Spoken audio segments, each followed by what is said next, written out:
Oi gente, tudo bem? Voltando para as aulas de Sociologia. Estive longe um tempo tentando voltar para minha quarentena, estava no interior da Bahia, deu problema, mas agora estou aqui. Até gravei aula antes, mas não consegui upar. Estou regravando agora, porque, enfim, diferentes coisas. Não vou falar do coronavírus, todo mundo está falando, vamos partir para o curso, que vocês têm muitas aulas todo dia, então não é bom eu ficar desperdiçando o tempo aqui de vocês com detalhes a mais. O curso de Sociologia, eu dei a primeira aula, mas eu vou retomar esses assuntos porque eles são a estrutura do que a gente vai tratar durante todo o ano. E essa primeira aula, primeira para a segunda aula, a gente tem um assunto que é a estrutura do conhecimento, como ele se dá. A gente vai ver alguns elementos que vão facilitar a gente tratar de todos os outros autores em todas as ciências humanas. Vocês vão perceber isso também em filosofia, no que vocês tratarem às vezes de atualidades, vão perceber isso no debate público às vezes, e que é uma estrutura na qual o conhecimento se dá e alguns problemas essenciais. Uma vez que a gente desenvolver isso, vai ser muito mais fácil tratar os diferentes autores, tratar os diferentes temas que a gente vai chegar ao longo do semestre. E tem esse esquema aqui que eu estou mostrando para vocês devem estar vendo minha cara aqui gravada na webcam, e a minha tela.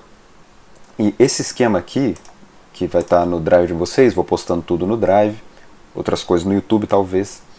Esse esquema aqui, ele vai nortear a abordagem que a gente vai fazer de diversos temas, porque ele tem um resumo conceitual. Inicialmente pode parecer estranho, mas vocês vão ver que isso aqui vai nos ajudar a entender algumas coisas. Dá um bom esquema para facilitar a nossa relação com essa disciplina, que é a Sociologia. E embora a Sociologia seja hoje um campo delimitado, as ciências humanas não se resumem a uma abordagem única. Existe no meio disso a Sociologia, inclusive surgiu de uma combinação de temas que estão na filosofia, na psicologia, na economia, na história. Tudo isso compõe a Sociologia. E sem alongar mais, vamos começar a tratar do tema. Existe um problema inicial e ele está disposto aqui nesse lado direito do nosso esquema básico, que existe um caminho que o conhecimento faz. O drama inicial o indivíduo, nós sabemos muito pouco sobre a realidade. A nossa experiência imediata, aquela que a gente vai até ela, né, onde está o nosso corpo no espaço e no tempo, isso é muito limitado. Mas apesar dessa limitação do corpo, a alma, o espírito, ou o nosso conhecimento, ele quer chegar muito longe. Conhecimento não, né? Alma e espírito. A gente é um indivíduo pequeno, limitado, mas tem toda uma realidade enorme na qual a gente tem que nos orientar. E como é que a gente se orienta nessa realidade enorme? Não vai ser através apenas da nossa experiência, porque a gente não consegue conhecer tudo no mundo. A gente vai precisar de uma mediação, a gente vai precisar de uma referência para conseguir viver nesse mundo, explorar esse mundo, nos orientar bem nesse mundo, de uma forma que a gente não precise conhecer tudo no olho, no tete a tete.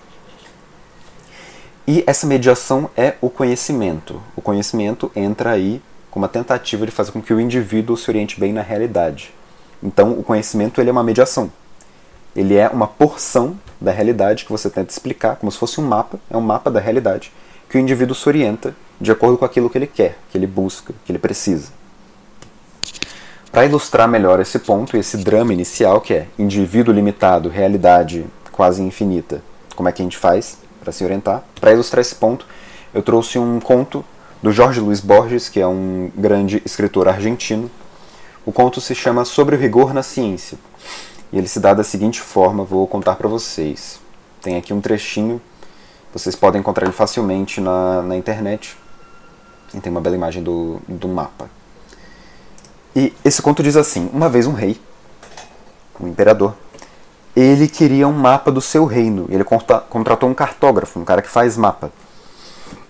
Esse cara, ele inicialmente foi lá, a pedido do rei, e preparou um mapa. Traçou as estradas, colocou onde ficava o castelo e entregou para o rei. E o rei achou aquilo horrível. Como assim, o meu reino, tão grandioso, tão maravilhoso, como você pode representá-lo com esses poucos detalhes? Falta muita coisa aí. Volta lá e faz melhor. Voltou o cartógrafo, dessa vez ele colocou as edificações, colocou como se dá a mata, os outros edifícios, por exemplo, o estábulo, o lago, de onde vêm os recursos. Ele completou o mapa, botou detalhes. Voltou pro rei e o rei continuou achando aquilo ruim. Cadê as pessoas que vivem no meu reino? Cadê os animais que eu crio aqui? E todas as minhas plantações? E assim foi nessa ida e vinda, o cartógrafo sempre tentando fazer um mapa melhor e o rei achando aquilo insuficiente. Até o ponto no qual o cartógrafo, para fazer um mapa que o rei achasse bom o suficiente, pegou o próprio reino e colocou lá, em cima do rei, para que ele tivesse acesso àquilo. A graça desse conto, que tem um aspecto meio absurdo, é que o mapa ele serve para orientar. Se o rei ele quer um mapa detalhado, o que ele está querendo fazer com esse mapa? O mapa serve para orientar, então ele tem que ser menor que a realidade. Se o rei quer todos os detalhes da realidade no mapa, ele não quer um mapa. Ele quer a própria realidade. O mapa é propriamente o recorte, a diminuição, o talhe, né? O amputamento da realidade para que ela caiba dentro de um esquema limitado. Aqui num trecho do conto, leiam comigo aqui, agora não olhem para mim.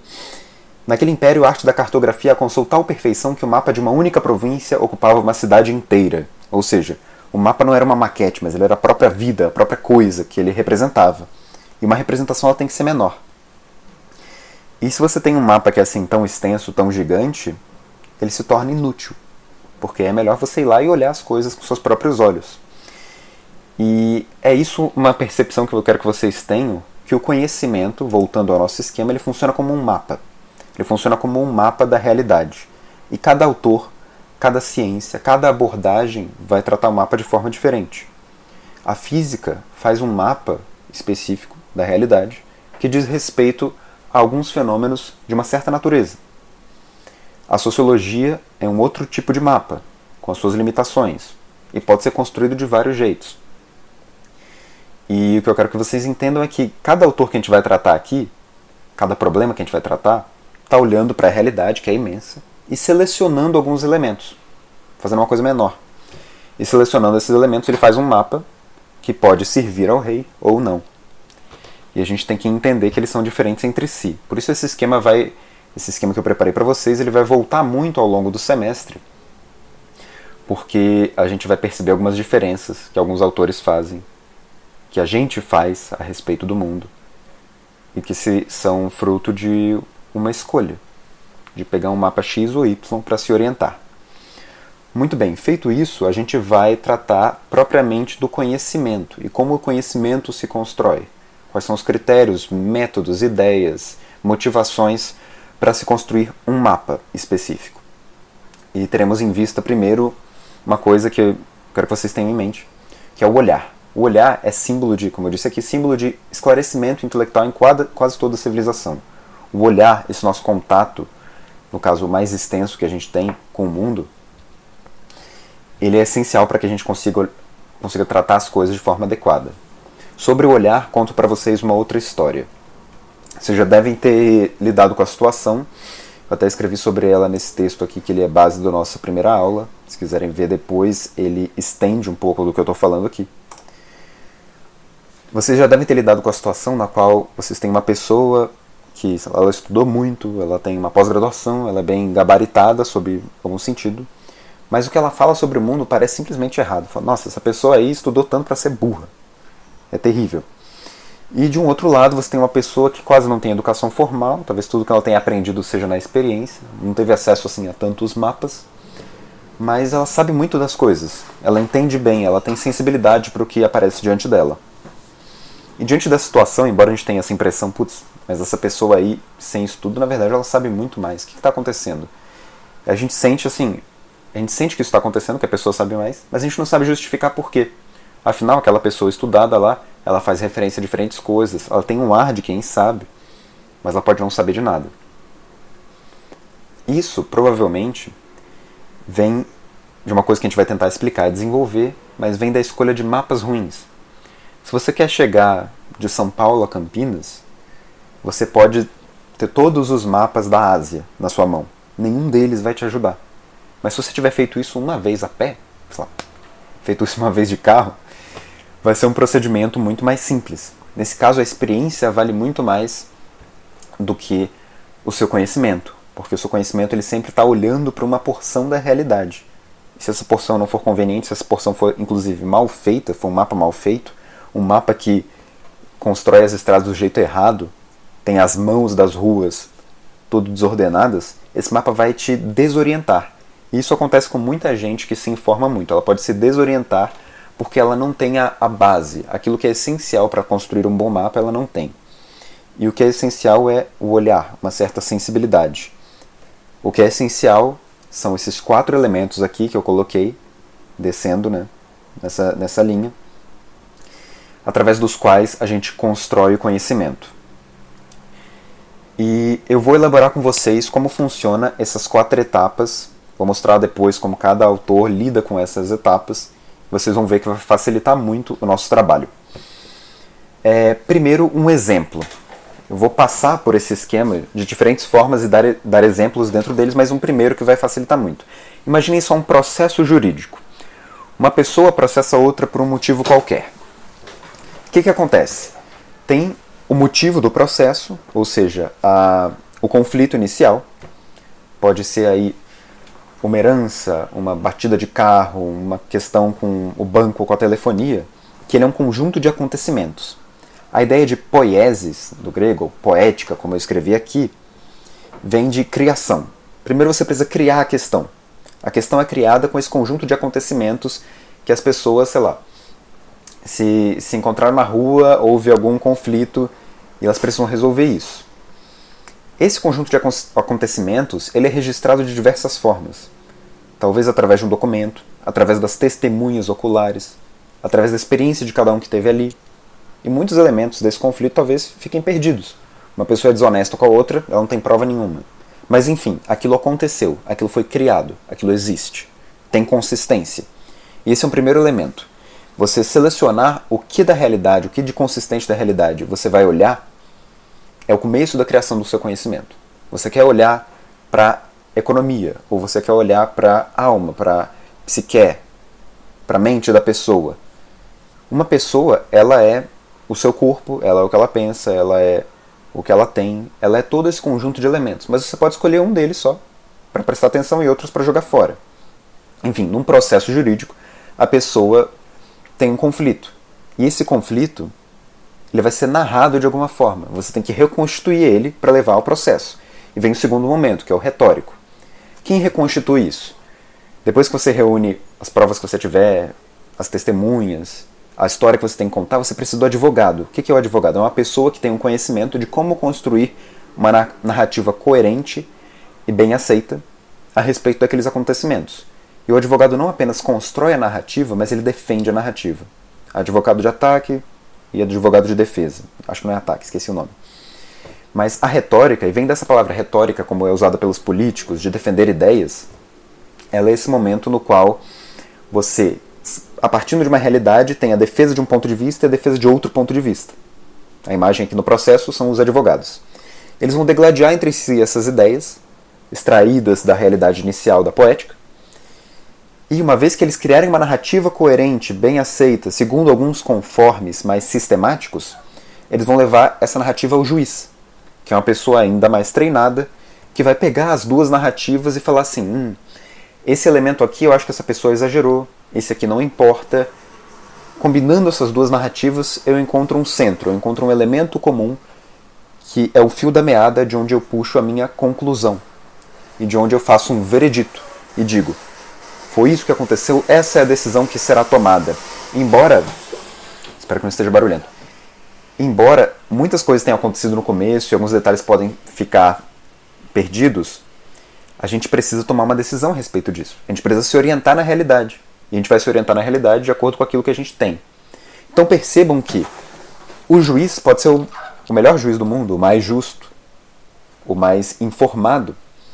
Se as testemunhas não falarem uma coisa útil para ele, se você tiver, por exemplo, fotos ou registros melhores, se você tiver uma poética melhor, fica muito mais fácil para o advogado te defender. E depois fica muito mais fácil para o juiz tomar uma decisão correta, ou pelo menos uma decisão conforme as evidências que ele tem. Então o conhecimento se cria assim. Você tem um primeiro momento, que é essa criação, você tem um outro momento, que é a defesa do ponto de vista, um terceiro momento, que é a solidificação desses pontos de vista. E, por último, a gente tem a lógica aí. Eu coloquei a lógica por último porque a lógica ela não é mais do que uma gramática das coisas. A lógica ela simplesmente restitui todo esse processo da poética, retórica e dialética e conta ele com linearidade. Inclusive, vou dar um exemplo aqui para vocês, tem algumas disciplinas, é o caso da matemática, que o objeto dela não é passível de muita intriga. As pessoas não ficam na dúvida se o 1 é 1 e se o 2 é 2. Por isso que elas conseguem trabalhar a matemática só na lógica. A lógica é suficiente para você fazer conta. A lógica é só uma gramática que combina os termos. Os termos são conhecidos, tudo bem. Nas ciências sociais, você tem lógica, às vezes, que pode falar assim, a pessoa criou uma lógica aí, mas está falando besteira. Por isso que falam de criticar lógicas estabelecidas, que é a ideia de criar uma narrativa, defender uma narrativa, tem até um juiz lá falando que é bom, mas isso não me convence, isso é só uma história. Bom, a matemática tem um objeto maximamente estável, e por isso ela consegue usar a lógica diretamente. Vamos pensar uma outra disciplina, a física. A física também ela é muito matematizável, a gente faz conta na física o tempo todo, mas o objeto dela não é assim tão simples quanto o da matemática. A física ela precisa de um experimento empírico. A física ela exige que você vá lá, observe a natureza, faça uma medição e depois tire conclusões lógicas disso. E esse processo de fazer medição, observar a natureza, ele pode ser feito de diferentes formas. Ele é inclusive arbitrário e ele está sujeito à forma como a gente experimenta o mundo. É muito difícil existir debate dentro da matemática de pontos de vista. Na matemática a coisa está certa ou está errada. Na física, percebam, a física, que é uma ciência bastante exata, tem terraplanismo. O fato de que a física tem terraplanismo mostra que as pessoas, de tal forma que a realidade e a natureza contrariam a intuição dela, aquilo que elas parecem aprender do mundo, elas vão lá e criam uma narrativa diferente para como funciona a física. Ou seja, existe uma dialética na física, um método científico, por exemplo, que diz como é que você vai coletar esses dados, como é que você vai avaliar esses dados da natureza, e tem gente que pode fazer isso de formas diferentes. Então pensem comigo, se a física, que é a física tão matematizável, tem terraplanismo, imagina a sociologia, imagina a história, imagina as ciências sociais de forma geral. Tem muito terraplanismo nessa área. Por isso que a gente precisa construir um bom conhecimento do começo. Vocês vão ver, por exemplo, revisionismo histórico. Nenhum de nós aqui esteve vivo durante a ditadura militar no Brasil. Tudo que a gente sabe dali é o quê? Está entre poética, retórica e dialética. É testemunho das pessoas que estiveram ali, são documentos, são pessoas escrevendo livros na retórica para defender aquelas ideias, contar um certo ponto de vista. Portanto, se a gente não teve acesso àquilo, a gente tem referência externa, a gente precisa usar da cultura, do conhecimento, de um mapa para saber o que aconteceu, para se orientar com base nisso. Muito bem. Esse percurso aqui, poético, retórico, dialético e lógico, ele é feito por todo pensador, tanto na filosofia quanto na sociologia, nas mais diversas áreas. E eu vou dar alguns exemplos de como eles correm. Vou dar um último exemplo total aqui, que é o da história da filosofia. A filosofia começa, e eu digo isso aqui no texto, ela começa com um mito, vocês devem ter visto com um professor de sociologia. Começa com um mito, uma narrativa sobre a realidade, você tem os símbolos, você tem a poesia, que é sempre a primeira forma de expressão literária de um povo. Você tem toda essa experiência decantada na escrita, de uma forma poética, de uma criação. É o caso do Homero, por exemplo. E quando você vai ler um livro de Platão, por exemplo, você vai ver o tempo todo ele falando de Homero. Platão fala de Homero porque ele precisa do acontecer humano, ele precisa de um conjunto de histórias para começar a tentar tirar dali quais são os elementos mais importantes para que ele possa definir coisas abstratas como o que é a justiça, o que é o bem, o que é o amor, o que é a política. Não à toa, os textos do Platão eles vêm sempre na forma de diálogos. Por quê? E por isso Platão é tão importante na filosofia. Platão é o cara que inaugura a dialética de forma mais clara. Platão e Sócrates, né? E o que acontece ali? Ele tem um acontecimento poético, ele tem os mitos, ele tem Homero, que ele usa como exemplo. Ele tem alguns personagens desses diálogos. O diálogo é sempre uma pessoa conversando com a outra, uma contra a outra num debate. E elas estão ali na forma de retóricos, que são os sofistas na filosofia, por exemplo, ou muitos dos pré-socráticos. Eles estão ali na forma de retórica, cada um defendendo um ponto de vista.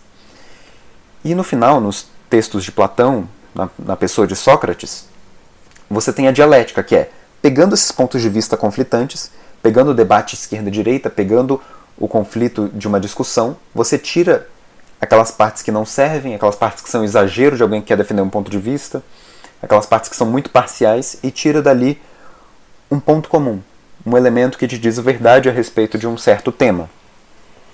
Quando Platão, por exemplo, vai falar sobre a justiça, ele entra no livro dele um debate entre dois personagens, Sócrates e um outro, e eles ficam lá, eu acho que é isso, eu acho que é aquilo, eu acho que é isso. E aí eles vão um contradizendo o outro, vão melhorando a elaboração que eles têm em conjunto, até chegar num ponto comum.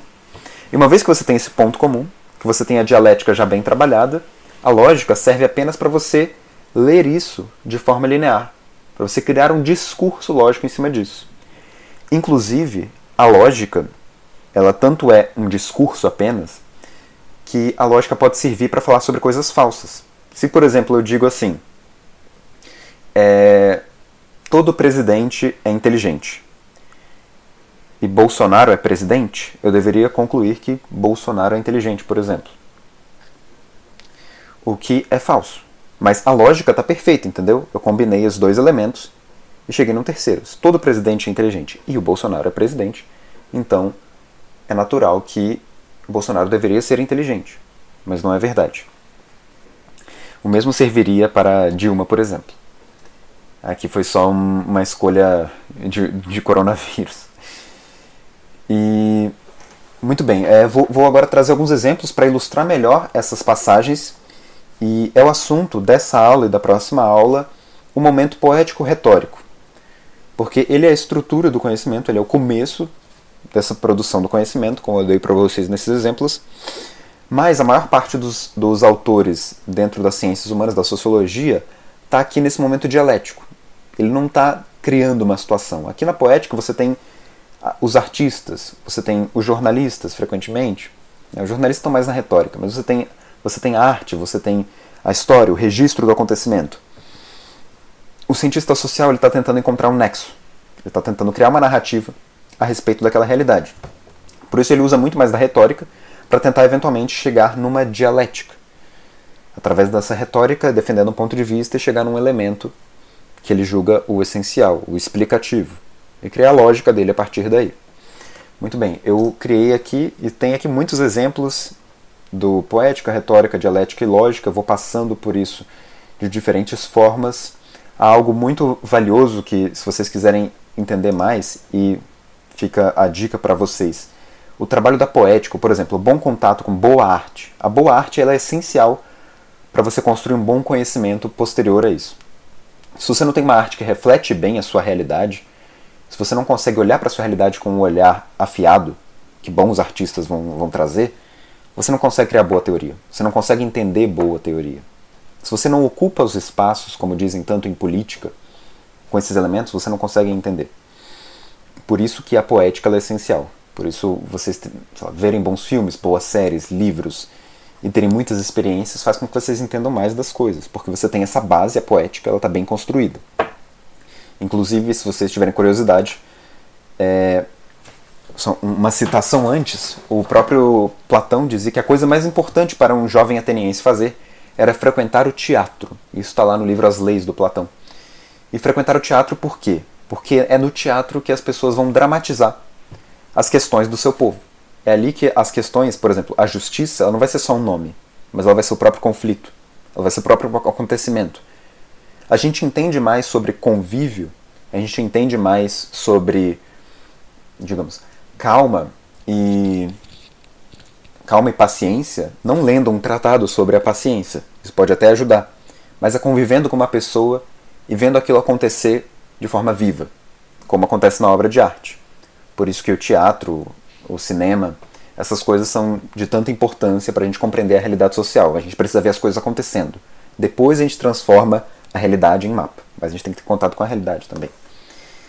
Uma dica para vocês é o site e todo o conteúdo do Roberto Mallet. Ele é um professor do teatro da Unicamp. Ele é professor há muito tempo, ele é um grande ator também um grande estudioso sobre simbolismo, sabe muito a respeito disso, conhece muito da tradição ocidental de literatura, diversos temas. Tem até aqui no material de apoio do curso sobre arte, existe uma dica de bibliografia e de livros que vocês podem acessar, indicações de filmes, indicações de livros, do Roberto Mallet. Seguindo para alguns exemplos do texto base, exemplos de poética e retórica. O processo jurídico, que eu já falei para vocês. A liberdade e determinismo vou tratar logo mais, que ele é um pouco mais longo. Propaganda. Propaganda é basicamente poética e retórica, eu botei aqui porque vocês conseguem pensar isso sozinhos. A propaganda, ela quer criar uma lógica para você, ela quer te convencer de alguma coisa, fazendo associações, fazendo associação entre o cartão do banco e a felicidade que você vai ter gastando dinheiro de uma certa forma. Ela quer defender um certo ponto de vista para você comprar um produto e não outro. A propaganda é o exercício desses momentos iniciais e não da lógica. As fake news, por exemplo. A fake news é um uso abusivo da poética e da retórica. Se vocês pensarem como as fake news pegam a informação e multiplicam a informação enormemente para que a gente não consiga distinguir o que realmente diz respeito à realidade e o que não diz respeito. Porque a gente tem acesso a muita informação e é difícil filtrar. As fake news vão produzindo informação e torcem para que as pessoas comprem aquilo, sem ter bons critérios. É um outro caso que isso acontece. Aqui, culpa e relacionamento abusivo é um outro caso. Vou ler com vocês. A pessoa manipuladora é necessariamente habilidosa em poética e retórica. A pessoa manipuladora, ela pega a realidade, ela pega a relação, ela escolhe um momento em que o outro estava mais preocupado, ou precisando de mais atenção, ou um pouco nervoso, e transforma aquilo numa coisa gigante. Ela tem a retórica de defender um ponto de vista, como se o outro fosse maluco. E essas são habilidades que estão dentro da poética e da retórica. A pessoa pode deixar de acreditar em si, se isso acontecer. E às vezes a gente tem uma pessoa vendo de fora, aquela ideia, né, de um amigo da dica, ele tá de fora vendo aquilo, ele avisa, ele fala assim, olha só, você está muito convencido por essa retórica, mas olha o que está acontecendo de fato, uma outra coisa, uma terceira coisa. Isso acontece o tempo todo. O politicamente correto, né, que é a observação da linguagem, aparece dos dois lados, ou com, por exemplo, algumas pessoas da direita falando de mimimi, isso que você fala aí é vitimismo, é uma besteira. Ou outras pessoas na esquerda falando sobre o politicamente correto, isso que você faz machuca as pessoas. E isso são formas de você pegar o debate, pegar aquilo, a forma como as pessoas se expressam e limitar aquilo. Você está justificando que é por um bom motivo. Mas, de qualquer forma, você está agora não criando uma retórica, mas você está impedindo uma retórica. Você está impedindo uma certa poética. Pode estar errada, pode não estar. Não é o julgamento aqui. Aqui, na liberdade e determinismo, é uma coisa bastante complicada. Mas tem duas ideias equivocadas que são muito usadas no debate público, que é a ideia de puro mérito e pura vítima. Diz Ortega y Gasset, que é um dos grandes filósofos do século XX, um espanhol, ele diz: eu sou eu e minhas circunstâncias, e se não salva elas, não salva a mim. Nós somos sempre uma mediação entre esses dois extremos. Nunca somente um eu, e nunca somente uma circunstância. Toda narrativa deve levar em conta esse princípio filosófico para se adequar à realidade da melhor forma. Não há circunstância opressiva o suficiente que torne duas personalidades indistintas. Uma aluna até fez uma ótima pergunta, falou assim, e no caso de uma pessoa que é escrava? E no caso de trabalho infantil? É verdade que ali a pessoa tem uma mínima liberdade, mas admitir que a pessoa é totalmente condicionada pelo seu ambiente é dizer que dois escravos diferentes não têm distinção. Eles não têm a personalidade que distingue a eles. Realmente, eles não têm liberdade sob o ponto de vista do ir e vir, ponto de vista jurídico, mas eles ainda são pessoas, eles têm personalidade. Eles têm algo próprio ali. E também não há personalidade forte o suficiente, do outro lado, que possa torcer qualquer ambiente. Um erro aí, por exemplo, é o discurso do meritocracia. É evidente, né? É muito evidente que as pessoas nem sempre têm condição de fazer o que elas querem. A circunstância pode ser tal que não permite que ela busque seus objetivos. Ela pode ser a pessoa mais qualificada do mundo, que numa dada situação ela não vai dar conta de resolver um problema. Uma pessoa que sabe menos que ela vai ter benefícios. Então nunca só a pessoa, nunca só a circunstância, é sempre uma mediação disso. E, em geral, aqui continuo no meu texto, há diversas teorias buscando justificar sua lógica através do exagero de um dos extremos. O Eric Voegelin, que é um cientista político do século XX, também um dos grandes, desenvolve bem essa ideia como as ideologias tentam trabalhar para criar leituras equivocadas da realidade que sejam de seu benefício, para que as pessoas acreditem em alguma narrativa específica. É o caso, por exemplo, dessa meritocracia que eu disse. Um outro caso de poética e retórica é o mito, né? Isso vocês veem muito na psicologia. Eu vou tentar trazer nesse curso de sociologia alguns elementos de psicologia, que é algo pelo qual eu tenho grande interesse. E o mito, ele é uma narrativa que não tem um criador individual. Ela é composta através das gerações. Ela é um acúmulo de aprendizado, um decantar da narração de várias gerações. E por isso ela é uma fonte poderosíssima para compreender fenômenos do coletivo, fenômenos inconscientes também. E a ideia de tradição do mito aí vem de uma ideia que é jogo interessante, que é aquelas coisas que são boas, elas não são boas porque perduram, mas às vezes elas perduram porque são boas. Se aquele trecho do mito ele perdura, é porque ele realmente diz alguma coisa, ele tem uma afinidade com a forma como as pessoas se comportam. E a gente vai elaborar isso numa parte final da aula. Eu já vou adiantar isso logo mais sobre a teogonia de Hesíodo. Eu falei já sobre mitologia grega, e de fato os gregos são um povo que desenvolveram conhecimento de uma forma impressionante. Diz o Gonçalo Tavares que a Grécia, ou Delfos, né, como eles diziam que era o umbigo do mundo, é um lugar para onde devemos voltar os passos, o olhar e sempre o pensamento. E existe uma grande poética por trás desse povo. Se esse povo criou um conhecimento tão consistente, como foi o caso dos gregos, deve existir, em algum lugar, uma poética que justifique isso tudo. E essa poética está, por exemplo, no mito grego de criação, que é a teogonia. A teogonia do Hesíodo é uma narrativa sobre como se criam os deuses gregos. E é muito interessante porque vários elementos dessa teogonia vocês vão ver na mitologia grega, vocês vão ver na filosofia cristã, vocês vão ver na filosofia moderna, vocês vão ver até Kant e autores que a gente está tratando até hoje. Porque os gregos, eles colocaram a gramática, eles colocaram os termos iniciais com os quais a gente trabalha na teoria, desde sempre. Eles abriram os portões e a gente está construindo as coisas em cima da base que eles edificaram. Então, vamos tratar sobre essa teogonia. Vou pegar aqui um trecho da Wikipédia, porque o final dessa teogonia, pelo menos na parte que nos convém, está na deusa Atena. Vamos pegar aqui, para exemplificar melhor, a árvore genealógica desses deuses. Vocês podem ler nesse artigo de Wikipédia, se tiverem curiosidade. Ele é até mais completo do que alguns livros de mitologia, como o caso do Robert Graves. Muito bem. No começo, existiu caos para os gregos. Estamos aqui fazendo a nossa última narrativa poética para depois ir propriamente para a ciência, começar a olhar os mapas clássicos da disciplina da sociologia, passando um pouco antes pelo pensamento moderno e pelos precursores da sociologia. Mas aqui ainda nos gregos. Existia no começo do mundo o caos. O caos era como que a matéria disforme, bagunçada. E desse caos surge Gaia. Gaia é uma deusa primordial que ela representa a Terra. De Gaia nasce Urano, que é o céu. O céu e a Terra. Vejam, esses princípios, o princípio material e o princípio imaterial, ou a ideia de corpo e alma, eles já estão presentes aqui desde cedo na teogonia. A gente tem esses dois deuses inicialmente, Gaia e Urano. Gaia e Urano têm vários filhos, os quais se dão o nome de titãs. E vocês podem procurar aí gravuras a respeito disso, vão reparar que existe uma poética, existe uma beleza mesmo, uma criação, que mostra como Gaia, a ideia que Gaia é o solo, é a terra, e Urano, ele vai... qual a palavra? Ele vai chover, né? O céu, como se ele chovesse e ele criasse sobre essa terra a vida, fertilizando a terra e criando um ecossistema.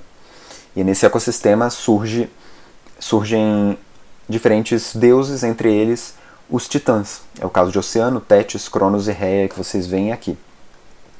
Dois deles são particularmente importantes, Cronos e Reia, para nós, porque Cronos, ele é o deus do tempo, um deus da maior importância, e ele foi, além de ser uma referência, porque da ideia de cronológico, de tempo, o tempo é uma coisa que leva tudo, o tempo ele não distingue nada, o tempo ele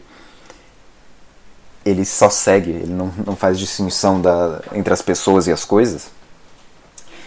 O tempo, sendo assim tão poderoso, ele destronou Urano num dado momento e se tornou o rei do universo, ali na mitologia grega. E como ele destronou Urano? Crono destronou Urano, matando, né, e castrando Urano, pai. E reparem aí como a poética ela é sutil e como ela tem simbolismos através da forma como os gregos compreendiam as coisas. Não era através da ciência, mas era através da sensibilidade. E a sensibilidade, como eu falei, né, a poética, o começo do mapa, é essencial. Você não constrói boa ciência sem boa sensibilidade. E Cronos, ele mata Urano. E do falo de Urano, né, do pênis de Urano que é capado, que cai ao mar, nasce Afrodite, que é a deusa da beleza. Percebam, o falo, ou seja, o desejo do céu cria a beleza. É assim que nasce a deusa Afrodite. Aí já temos mais uma narrativa, paralela a essas aqui que a gente está tratando. E Cronos vai lá e ele capa Urano, ele se torna o rei do universo, e ele se relaciona com Reia, que é uma deusa da fertilidade. Eu não lembro mais detalhes de Reia, perdão. E Cronos e Reia, eles têm vários filhos. Mas Cronos, como ele é um deus muito ganancioso, e ele ouviu uma profecia segundo a qual um dos filhos dele ia tirar ele do trono, ele engolia todos os seus filhos. E Reia ficava irada com isso. Cronos ia engolindo os seus filhos, porque, como o símbolo do tempo, né? O tempo não distingue nada, o tempo consome tudo está submetido ao tempo. Ele engolia seus filhos, e eles não tinham chance de viver, até que Reia teve uma ideia de que um filho que ela teve, o nome dele era Zeus, ela ia guardar esse filho, separar ele, esconder esse filho, e deixar ele sendo criado, crescendo longe de Cronos. E no lugar de Zeus, ela deu uma pedra. O tempo não distingue pedra e gente, ele destrói tudo. E Cronos foi lá e comeu aquela pedra achando que era Zeus. E Zeus foi crescendo, foi tendo o tempo de maturação dele. E ele queria se vingar de Cronos. E libertar seus irmãos, claro. E segundo a profecia, ele precisava destruir Cronos, isso deveria acontecer, mas como ele faria isso? O que é que pode destruir o tempo? Se o tempo consome tudo que existe nesse mundo, nesse plano, é necessário alguma coisa que seja superior ao tempo, um princípio até imaterial, para vencer o tempo. E por isso que os Ciclopes eles confeccionam uma arma para Zeus que consegue destruir Cronos. E essa arma é a luz, é o esclarecimento, é a inteligência, é aquilo que existe de iluminado, a iluminação, o imaterial. A ideia da alma, inclusive. E a arma de Zeus, portanto, é um raio que ilumina. E através desse raio ele consegue destruir Cronos, porque Cronos ele não consegue enfrentar a eternidade, ele é só o tempo. O raio, a ideia, é eterna. A luz, né, o esclarecimento, ele é eterno. Então Zeus destrói Crono assim e se torna o rei, né, do Olimpo, o maior deus. E Zeus vai eventualmente se relacionar com todo mundo, na verdade, mas entre elas está Metis, que é uma deusa com a qual ele vai ter uma filha. E ele não sabia que seria essa filha especificamente, mas existia também uma profecia dizendo que Zeus seria destronado por um de seus filhos. E essa profecia apontava para Atena, como a deusa queria destroná-lo. Percebam que essas histórias, eu vou contar, essas histórias não são por acaso, elas tentam explicar uma coisa do mundo. Vocês já viram o princípio que é da matéria e imaterial, né, o corpo e a alma, que está em toda a filosofia. Você tem esse princípio do tempo sendo submetido pelas coisas eternas, com Zeus, que precisa da luz, com raio. E Atena, que é a deusa que vai eventualmente tirar o lugar de Zeus, para os gregos ela ainda não tinha tirado, mas a profecia dizia que sim. Atena é a deusa do quê? Ela é a deusa da civilização, da ciência, do artifício humano, da estratégia militar. Atena é a deusa desse conhecimento humano que tenta superar o mundo, superar a natureza, ou superar Deus, por exemplo. A profecia de Atena, e esse é como a gente vai encerrar a aula terminando essa profecia de Atena, a profecia de Atena é justamente o momento no qual o humano se sente o ser mais poderoso do mundo e vai tomar o lugar desse princípio imaterial, desse princípio de Zeus, ou do princípio de Deus, inclusive, com a sua inteligência, com a sua ciência, com a sua capacidade de ser o artífice do mundo. E é isso que acontece no pensamento moderno. A ideia de Deus, a ideia da tradição mítica e poética, ela vai perdendo espaço para abordagem totalmente quantitativa, técnica e mecânica da ciência. É Atena vencendo Zeus. Não havia acontecido para os gregos, mas aconteceu no nosso mundo. Mas esse é um embate. Vejam hoje, por exemplo, diante desse coronavírus, provavelmente Platão, Aristóteles, Homero ou tantos gregos olhariam para essa situação como uma revolta de Zeus diante de Atena tentando conquistar o mundo. A gente não dá conta da natureza dessas coisas. A gente precisa voltar para si, para esse princípio material. Porque ali tanto o tempo vai correndo, Gaia, esses deuses, eles estão ali tendo o seu papel na constituição do mundo. E essa poética, ela cria referências para a gente entender como as coisas funcionam. Então vocês vão ver no desenvolvimento do pensamento moderno essa profecia de Atena se cumprindo. Como isso entra em contradição com o poder, por exemplo, divino. Com o poder da religião, tantas vezes. E, bom, essa é a narrativa que eu queria terminar essa aula. Espero que isso tenha esclarecido vocês, através dos vários exemplos, através dessa narrativa poética, sobre como funciona o nosso esquema aqui. Esse esquema dos 4 etapas, o olhar que a gente pode ter. Aqui eu dei uma referência artística desse olhar. E sobre como o conhecimento faz essa mediação. Como a gente constrói esse conhecimento. Como o indivíduo limitado tenta buscar a realidade do cosmos. Obrigado, gente. Vou gravar a próxima aula. Acho que por enquanto está bom. Abraço.